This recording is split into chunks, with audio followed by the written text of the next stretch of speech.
Dios, por medio de los salmos, nos ofrece una invitación a experimentar la adoración y la alabanza de maneras que tocan el corazón y nutren el alma. Cada verso es una obra maestra que nos lleva a reflexionar sobre su grandeza, la fragilidad humana y la esperanza que encontramos en la comunión con nuestro Creador. Acompáñenos en este viaje de crecimiento espiritual, donde los pastores Domingo Guzmán y Neilín Solís nos guiarán a través de las páginas de los Salmos, desentrañando sus significados y revelando cómo estas antiguas palabras siguen siendo relevantes en nuestra vida cotidiana. Bienvenidos a Enfoque Bíblico.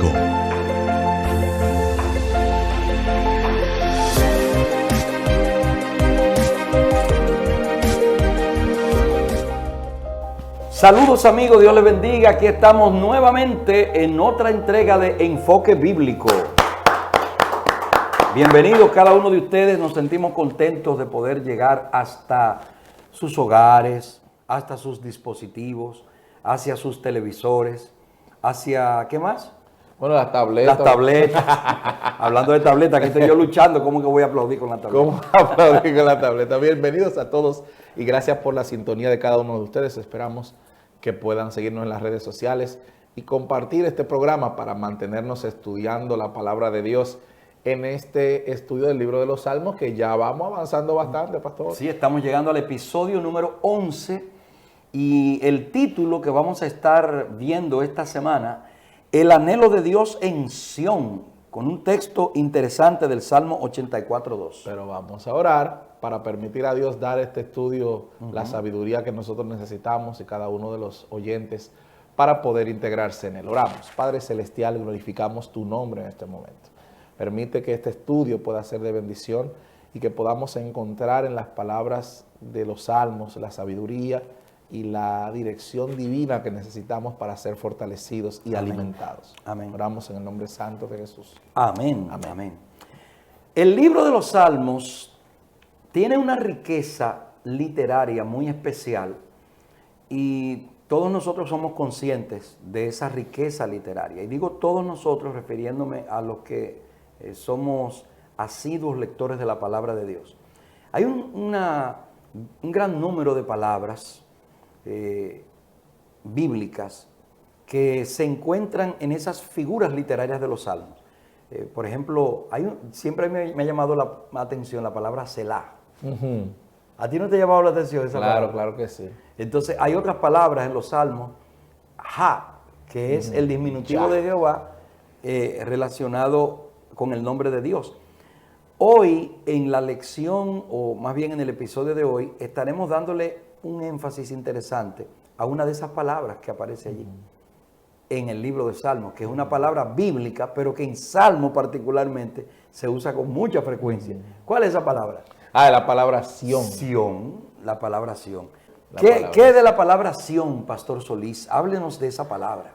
Es curioso, yo lo relaciono, pastor, para los que nos ven desde República Dominicana y desde Puerto Rico, con dos palabras relacionadas con los dominicanos. Por ejemplo, el himno nacional dominicano comienza con la palabra quisqueyanos valientes al cebo. Entonces, no me toque el himno, que es que me da un nacionalismo. ¿Qué quisqueyano? ¿Qué es eso? En Puerto Rico es Borinquen.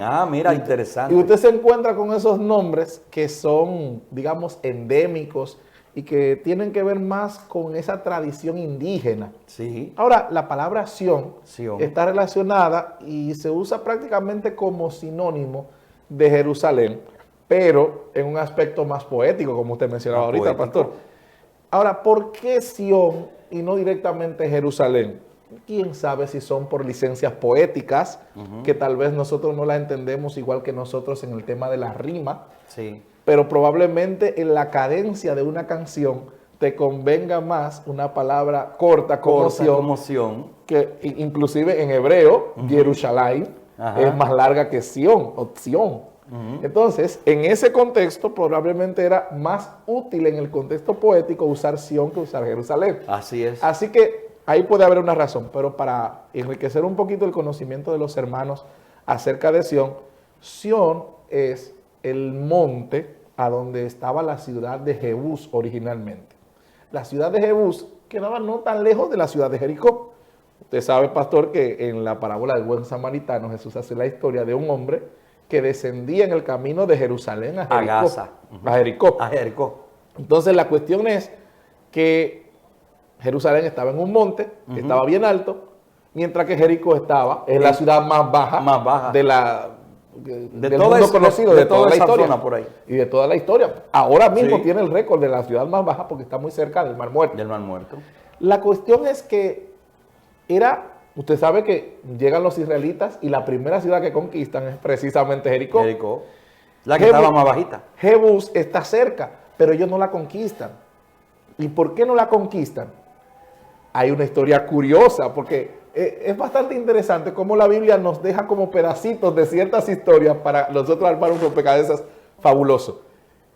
Cuando David llega a Jebús para conquistarla, le dicen, mira, tú no vas a entrar aquí.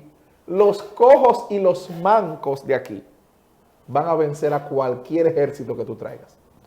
Esa era la confianza que ellos tenían en esa ciudad. En esa ciudad. Y usted sabe, pastor, que en el tiempo de los jueces, el ángel de Dios se apareció en Boquim y criticó a los israelitas por hacer tratos con algunas naciones que ellos sabían que no podían conquistar porque estaba muy difícil. Pero el plan de Dios era que la conquistaran todas. Dios tenía entendido que ellos debían depender de Él y no de sus propias fuerzas para conquistar esas ciudades. ¿Qué sucede con la ciudad de Jebús y otras ciudades? Se quedan ahí y entonces Dios dice, bueno, esas ciudades van a ser tropezadero para ustedes y van a hacer la prueba de si me van a ser fieles o no. ¿Pero por qué pasa? Porque tienen miedo en el momento de la conquista de luchar contra ellas. Y me pongo a pensar, pastor, ¿qué hubiera pasado si David no se hubiera animado después de tantos años de tradición de ese es inconquistable? Es inconquistable, sí, a conquistarla. Hoy en día, pastor, ¿cuál sería la ciudad, el nombre de la ciudad celestial? Porque la llamamos la Nueva Jerusalén. Y la llamamos la Nueva Jerusalén precisamente porque hay otra Jerusalén. Pastor, es curioso cómo en la conquista de Sión nos ayuda a entender a nosotros las conquistas difíciles, las luchas complicadas que debemos enfrentar, donde parece que el poder de Dios no es suficiente, pastor, donde a veces queremos depender de nosotros mismos. O sea, la historia misma de Sión, que después se convierte en el material poético de los salmos. Como dije, que tanto se usa. Si no hubiera sido porque David se atreve a luchar contra los jebuseos, no se hubiera convertido en esa gran conquista. Exacto. Y en ese lugar a donde después se hizo la casa de Dios y la ciudad se convirtió en esa ciudad sagrada para tantas religiones en la actualidad. Ahora, esto nos enseña una gran lección de plataforma y es que nuestras conquistas, nuestras luchas en el nombre del Señor tienen un valor más allá de lo que nosotros podemos notar. Todos los esfuerzos que nosotros hagamos para conquistar grandes ideales van a convertirse después en la razón de cantar de nosotros y de generaciones posteriores, que nosotros a veces no le damos el valor y la importancia que tienen esas cosas. Pastor Neilin, excelente lo que acabas de exponer, y yo quisiera agregar algo. El texto que tenemos como base para toda esta semana es una demostración de lo que estás diciendo. Aquí David dice, anhelo y ardientemente deseo los atrios del Señor. Mi corazón y mi carne cantan al Dios vivo. Los atrios del Señor. Fíjese cómo esa ciudad se convierte en el símbolo terrenal de lo que significa estar en la presencia de Dios. O sea, logré conquistar hasta el punto de que llegué a lo que yo creía que no iba a poder llegar. Y entonces se convierte en la ciudad santuario. La ciudad santuario, porque ahí también se establece el templo. Fíjese que Daniel, cuando está en Babilonia, ora en dirección a esa hacia ciudad. Allá, mirando hacia allá. Oiga, y qué maravilloso es saber que aunque era una ciudad terrenal y es un lugar terrestre, cuando es dedicada a Dios y se coloca el templo allí, entonces se convierte en un símbolo de lo que representa el santuario. Exacto. Y para nosotros es importante toda la terminología del santuario y todo lo que el santuario representa, no solamente desde la perspectiva de Israel. Y los salmos son maravillosos, pastor, en mostrarnos el santuario celestial. Tal vez como ningún otro libro de toda la Biblia, los salmos nos dejan claro que Dios tiene un lugar a donde manifiesta su gracia, donde manifiesta su poder y desde donde gobierna el universo. Y la doctrina del santuario celestial, probablemente sin el libro de los salmos, no tendría suficiente fundamento como para nosotros comprenderla y analizarla desde la perspectiva de la salvación de Dios para el mundo a través de ella. Así es.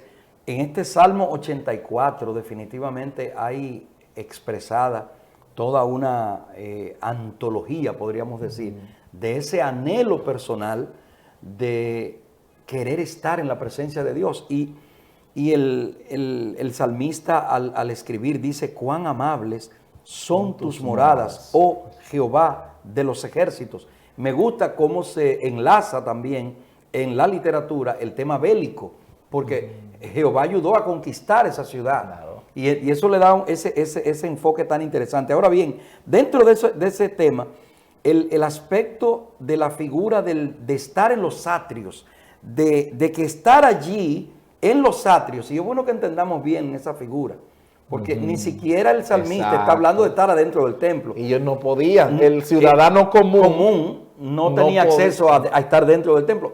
Estar allí en el patio de la iglesia, atención, siempre será mejor un día estar en el patio de la iglesia que 1000 fuera del patio de la iglesia. Eso es algo fantástico verlo de esa perspectiva. Y es maravilloso saber que no importaba para los salmistas el no ser protagonistas de lo que pasaba adentro. Simplemente con gozarse de saber que adentro estaba pasando algo, era la razón suficiente para ellos gozarse y alabar a Dios. Que a veces nosotros queremos estar como en el centro de las cosas y saber todo lo que está pasando. A veces nos preguntamos: ¿y qué está pasando en el cielo? ¿Por qué Cristo no habrá venido? Sí. Pero nosotros, desde el atrio de nuestra circunstancia, podemos regocijarnos de lo que sabemos que Dios está haciendo, de lo que sabemos que Jesús está haciendo. Esa intercesión dentro del santuario nos da a nosotros esperanza y no tenemos que verla porque la podemos abrazar por la fe. Y es algo maravilloso que los salmistas, especialmente los que no eran levitas, porque en el caso de los hijos de Coré estaban encargados del servicio levítico del templo, no tal vez del sacerdotal, pero sí de algunas responsabilidades de los levitas en relación al santuario. Pero sí que ese ciudadano común, esa persona que no era de ninguna de esas tribus, que tal vez venía en el tiempo de los cánticos ascensionales, camino a la ciudad de Jerusalén para adorar una de esas 3 grandes fiestas del año, era una experiencia en la que ellos no tenían que participar directamente del proceso de la ofrenda adentro, pero que sabían que se estaba haciendo provisión para ellos, para salvación y bendición. Así es. Entonces, fíjese qué interesante lo que llega a convertirse la palabra Sión, la ciudad Sión, cómo llega a convertirse en lo que fue desde el principio la intención de Dios para su pueblo. Wow. La intención de Dios para los hijos de Él en esta tierra es que fuéramos de alguna manera el centro desde el cual todas las naciones fueran benditas. De hecho, esa fue la promesa dada a Abraham. En ti serán benditas todas las naciones de la tierra. La idea de Dios era crear una nación, un pueblo, que todo el vecindario, vamos a decir así, en términos de países, ¿no? De lo que fuera estructuras políticas en derredor de esa ciudad, fueran bendecidos, porque iban a estar en contacto con los hijos de Dios. ¿Me doy a entender? Claro, desde la perspectiva de Dios, todos son hijos de Él. Pero como hay rebelión, como hay pueblos y naciones que se han abiertamente alejado de Dios, el Señor quería desde el principio que hubiese el hogar de todas las naciones, la casa del pueblo, ¿ves? Que todo el mundo tuviera el lugar donde ir. Y eso representaba para Dios el pueblo de Israel. Ahora bien, en los años en los que estamos viviendo, por un tema ya escatológico, sabemos que Israel no cumplió como nación con esos elementos que Dios esperaba de ellos. Y lo que usted dice es importante, pastor, tomando en cuenta lo siguiente. Nosotros tendemos a darle cierto grado de santidad y de misticismo a los lugares. Y mirando que los salmistas cantaban de esta manera de Sión, uno podría pensar, llegar a pensar, de que como Dios estaba ahí, nadie lo va a destruir. Y fue lo que sospechaban las personas de la ciudad de Jerusalén en el tiempo de Jeremías. Esto nadie lo va a destruir. Dios ha salvado varias veces esta ciudad. Y tal vez me pongo a pensar, pastor, en lo que dicen algunos dominicanos. No, esta nación ora. Esta nación, Dios le ha desviado muchísimos ciclones porque Dios la protege. Y a veces no caemos en cuenta de que el peligro de la superioridad moral y de lo sagrado de un espacio nos puede llegar a pensar de que todo está bien sin importar lo que nosotros hagamos. Pero no es así. Cuando llegó la destrucción de Jerusalén, cuando llegó la destrucción del templo, cuando encontramos a un Jesús en su tiempo, que después de la restauración del templo, ven ustedes todo eso, no quedará piedra sobre piedra que no sea derribada. Los discípulos creen que se va a acabar el mundo porque se va a acabar el templo, porque los discípulos tienen nuestra mentalidad, pastor, de que como Dios bendijo este lugar, como Dios hizo de este lugar un lugar sagrado, a donde Él manifiesta su presencia, nosotros creemos que siempre va a ser así.